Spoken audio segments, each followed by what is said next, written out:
semua, perkenalkan saya Asmi Sekimas Ani NIM 21998 dari Universitas Kristen Artawacana Kupang, Fakultas Ekonomi Prodi Akuntansi. Baik, saya akan menjelaskan dua kasus etika bisnis. Yang pertama, kasus KPMF Siddhartha Harsono yang diduga menyuap pajak. Yang kedua, kasus Melinda palsukan tanda tangan nasabah Jakarta Kompas.com. Analisis permasalahan. Kasus KPMF Siddhartha Harsono yang diduga menyuap pajak adalah isu serius yang mencuat dalam dunia bisnis dan profesionalisme akuntansi. KPMF merupakan salah satu firma akuntansi terkemuka di dunia yang memiliki reputasi yang kuat dalam bidangnya. Namun, tuduhan menyuap pajak dialamatkan kepada KPMG Siddhartha dan Harsono, mengguncang kepercayaan firma tersebut. Solusi permasalahan. Yang pertama, kerjasama dengan otoritas hukum. KPMG Siddhartha dan Harsono harus bekerjasama sepenuhnya dengan otoritas hukum untuk mengungkap kebenaran kasus ini dan mengambil tindakan yang sesuai jika tersebut terlibat. Bekerjasama sepenuhnya dengan otoritas hukum untuk mengungkap kebenaran kasus ini dan mengambil tindakan yang sesuai tersebut. Yang kedua, peningkatan kesadaran etika.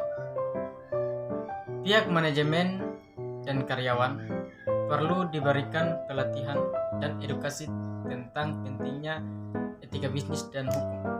Dalam praktik akuntansi, perbaikan sistem pengawasan internal perusahaan perlu diberikan pelatihan juga.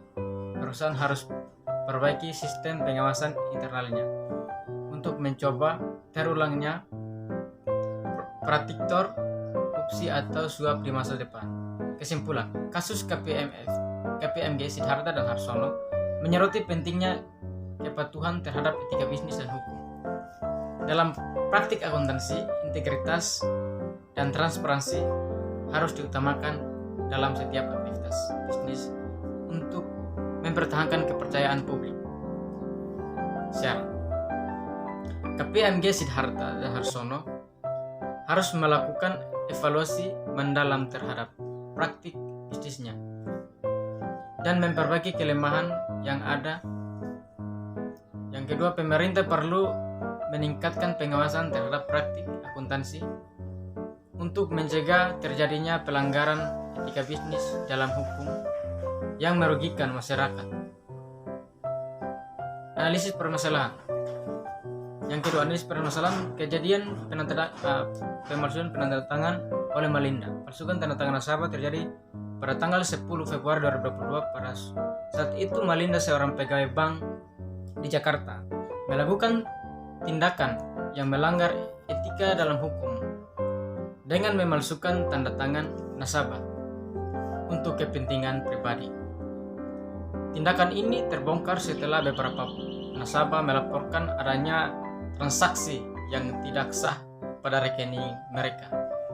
Pihak bank segera melakukan investigasi internal dan menemukan bukti yang menunjukkan bahwa Melinda telah melakukan pemalsuan tanda tangan untuk mengakses rekening nasabah tanpa izin. Tindakan ini melanggar kode etik bank serta undang-undang yang mengatur keamanan data dan privasi nasabah.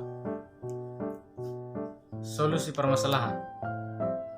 Yang pertama, penghentian tindakan. Langkah pertama yang harus diambil adalah menghentikan tindakan pemalsu tanda tangan nasabah yang dilakukan oleh Melinda. Yang kedua, kompensasi untuk nasabah. Bank harus memberikan kompensasi yang layak kepada nasabah yang terkena dampak pemalsuan tanda tangan tersebut. Yang ketiga, tindakan hukum. Tindakan hukum harus mengambil tindakan hukum terhadap Malinda sesuai dengan hukum yang berlaku. Yang keempat, perbaikan sistem pengawasan. Bank harus memperbaiki sistem pengawasan internal untuk mengecek tindakan serupa di masa depan. Kesimpulan, kasus pemalsuan tanda tangan oleh Malinda adalah pelanggaran serius terhadap etika profesional dan hukum yang mengatur keamanan data nasabah. Tindakan tersebut merugikan nasabah dan merusak reputasi bank. Langkah-langkah perbaikan dan tindakan harus segera diambil untuk mengatasi dampak dari permasalahan ini. Yang berikut saran. Yang pertama, bank harus mengingatkan pengawasan untuk mencegah terjadinya pelanggaran etika dan hukum oleh pegawai. Yang kedua, pelatihan etika dan kepatuhan hukum yang harus ditingkatkan untuk semua pegawai bank. Yang ketiga, bank harus transparan dalam menangani kasus-kasus serupa, memberikan kompensasi yang adil kepada nasabah yang terkena dampak. Sekian dari materi, terima kasih.